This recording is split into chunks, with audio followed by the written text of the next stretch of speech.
Today, let's talk about from hormones to habits and other little known triggers of osteoporosis and what to do about them. So, hi, I'm Dr. Lori Marbus. I'm a board certified family and lifestyle medicine physician and a menopause certified practitioner. I am licensed to see patients across the country in every single state. So, that's 50 states and DC. So, I'm excited to offer care for any of those who would like to learn more. And below, I'm also going to just share with you. I have a workshop all about osteoporosis and an ebook closing in on 100 pages with recipes, what to do, how to get labs, what to be done. And in addition to that, I get a free webinar all about menopause, mastering menopause, feeling fabulous, 3 top mistakes women make during menopause, and my 5-step blueprint on how to master menopause and feel fabulous. And you get a bonus, a free bonus, the perimenopause and menopause evaluation checklist, and knowing exactly what to ask and speak to your doctor about this weird transition that we all go through as women if we live long enough. So after all that, let me dive right in. So first of all, osteoporosis is commonly linked to, of course, aging and menopause and lifestyle factors. However, there are less known contributors, and they also play a very crucial role. These causes include lifestyle habits, certain medications, chronic health conditions, and hormonal changes, especially during perimenopause and menopause, which can actually accelerate your bone density loss. So, we're going to talk about how addressing these factors with some preventive measures, like some plant-based preventive measures, believe it or not, can actually significantly impact bone health and reduce the risk of osteoporosis. So, let's talk about the top 5 causes of osteoporosis, and I'm going to kind of group them together. So the first one will be hormonal changes, right, from perimenopause and menopause. And why it matters is that estrogen is vital for maintaining your bone density. And during perimenopause and menopause, estrogen levels drop significantly, obviously, but this accelerates your bone loss and putting women at a greater risk of osteoporosis. This period can result up to a 20% bone loss within 5 to 7 years post-menopause. That is incredible. Number 2 is nutritional deficiencies. Number 1, the key deficiencies we need to pay attention to is a low calcium diet, magnesium, and vitamin D intake. Again, this can be an issue in plant-based diets if someone is not really paying attention and eating a wide variety of foods and those dark green leafies and those other things. Some other things around nutrition is the role of salt and caffeine. So excessive sodium can lead to calcium loss through urine, while caffeine can interfere with your calcium absorption, both affecting your bone strength. Number 3 is lifestyle habits. So let's talk about smoking. Nicotine and other chemicals in cigarettes actually impair calcium absorption and accelerate your bone loss. Then we have physical inactivity. So a lack of weight-bearing exercise or resistance training actually limits bone stimulation, which is essential for maintaining the bone density. Number 4 is medications and chronic conditions. So there are some medications with side effects, certain drugs like glucocorticosteroids. These are things like prednisones. They're often used for inflammatory conditions. There's even some antidepressants that are known to weaken bones when used for long term. And again, we talk about, those medications like steroids that are utilized for inflammatory conditions. The actual inflammatory conditions themselves can cause an issue. So the diseases that cause the prolonged inflammation, such as rheumatoid arthritis, can lead to continuous bone resorption or breakdown, often overwhelming the body's ability to rebuild. And number 5, I think is surprising for people, is psychological and emotional health, right? So stress and depression. Emotional stress and depressive symptoms are associated with changes in hormone levels, increasing inflammation, and disrupting the balance between bone formation and resorption. Of course, it's not a direct causation, but the association is significant. So what do we do, right? So let's talk about some of the um, things we can do, like implementing lifestyle and dietary strategies to really help counteract the bone loss and strengthen bone health. So there are 5 impactful actions that will focus on a few different things. And of course, incorporating plant-based sources is important. Number 1 is boosting calcium and vitamin D intake. So calcium, we want to talk about green leafy vegetables. Think collard greens, kale, bok choy. Almonds, chia seeds, and fortified plant milks are excellent sources. And then these foods can help maintain adequate calcium levels for bone strength. The next would be vitamin D. So, of course, sunlight is essential, as a vitamin D is hard to obtain from plant sources. However, there are some mushrooms, think maitake, provides some vitamin D. But I would say you probably want to consider vitamin D fortified plant milks or supplements to ensure that you're getting an adequate amount. Number two is engage in weight bearing and resistant exercise. Why does this help? Well, activities like brisk walking, dancing, resistance training, using weights or resistance bands can create stress on the bones. Remember, these are dynamic organs, right? They respond to the stresses that are put upon them, and then that promotes the bone formation and strength.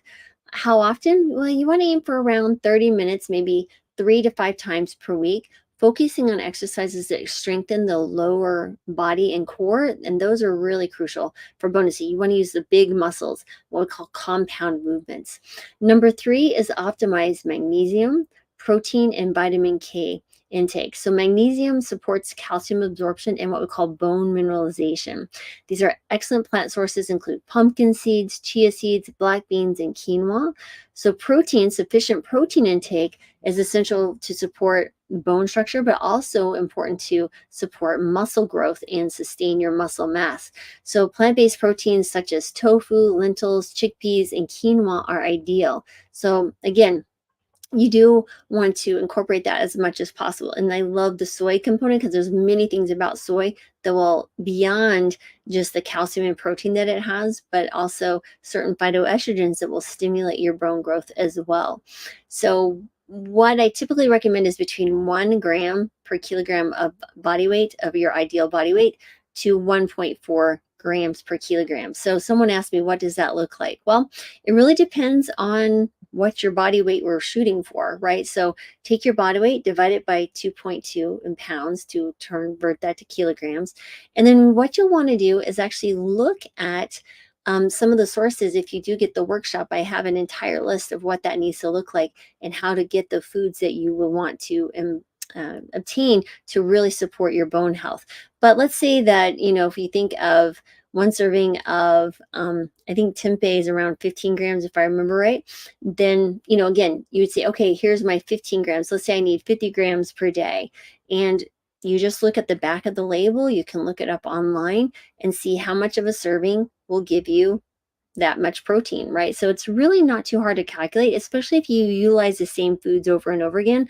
Looking at the back of the can of your beans, you can see how many grams of protein are per serving, and then just go from there. Again, not too hard to calculate. Next is vitamin K. Leafy greens like kale, spinach, and collard greens provide vitamin K, which again plays a role in bone mineralization. Four is limit smoking and alcohol intake. Quitting smoking can significantly reduce your bone loss. Nicotine and other chemicals, again, impair the body's ability to absorb the calcium, but also you're going to be decreasing risk for many, many other diseases when you stop smoking. So if you're still smoking, I would encourage you, that'd be the first thing that I would encourage you to do. Number two is alcohol. Excessive alcohol can disrupt bone remodeling and reduce your calcium absorption. So you would want to limit or eliminate alcohol altogether. I don't drink. I never have drank. So I can't really tell you what it's like to decrease.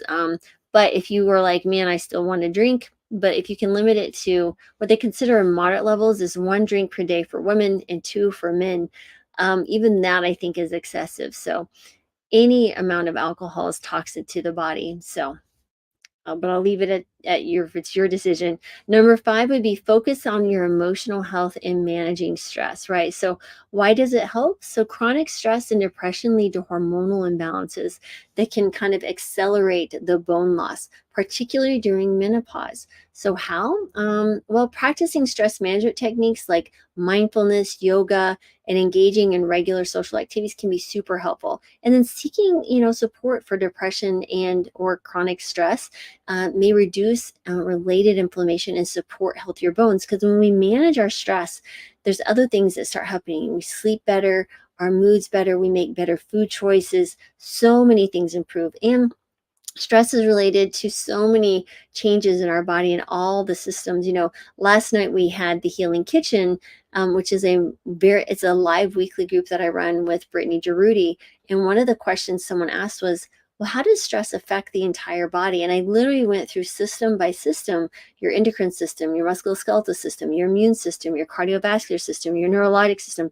Stress has an impact on every single system in our body, but it's not normal to be under chronic stress. So, mindfulness is a wonderful beginning to that, and understanding how being present can really decrease that stress. But again, this is about osteoporosis, but there's so many things that can come with improvement and just, again, focusing on your stress. So, if you had to choose the top 3 I would say to do would be: 1, if you smoke, stop smoking.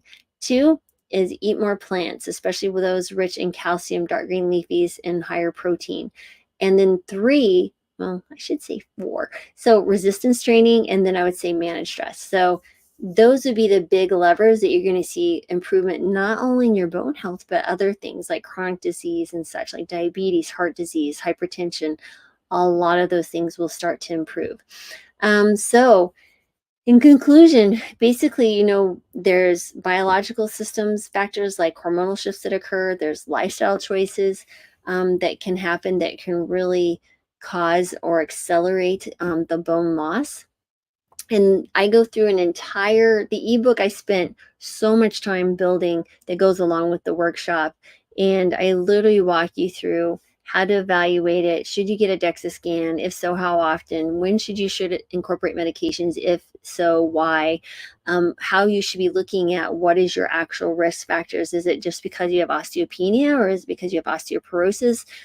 Where to begin? Can you see improvements in your bone health as we age? So we talk about all of that in the ebook and the workshop. And when you click on the link below to actually look at the workshops, you will see there's actually a variety of workshops. There's a whole host, and these workshops actually come free if you're one of the Healing Kitchen members. And we're about to launch our Healing Kitchen course. And again, we meet weekly every Wednesday, and we have recipes that Brittany cooks for us live. I answer medical questions. We do monthly workshops. We're going to get together next year in person for the Healing Kitchen. Only our Healing Kitchen members will be invited. And yeah, so we're super excited about that. So definitely be on the lookout for that. So, but I hope you found this helpful. So just remember, there are absolutely things that you can do to improve your bone health. And the sooner you do this, earlier in life, the better. So, if you're 35, this is fantastic. If you're 45, that's okay too. If you're 65, 75, start doing these things now, because you will see, or at least, halt the progression, or at least decrease the risk. So sometimes there's medications you need to be on that you just, well, you have to be on those, but try to do everything else you can to not, add to it or compound it. So I hope you found this helpful. It was delightful to be here as always. So sending you gratitude, joy, love, and healing, of course, healing, because we all need more of that in our lives and in this world, especially now. So take care, everyone. And please leave a link, or excuse me, a comment below if you have any questions or things that you want to talk about. I'm always open. Yeah. And so don't forget, subscribe. Oh yeah, keep forgetting. They tell you to please subscribe, click the little alert bell or whatever that is somewhere down there. It really helps us grow the channel and reach more people. Share the video with someone you think find this helpful. That would be fantastic. And love all of you guys, and have a good rest of your day. And be safe out there. Be safe, please. Bye.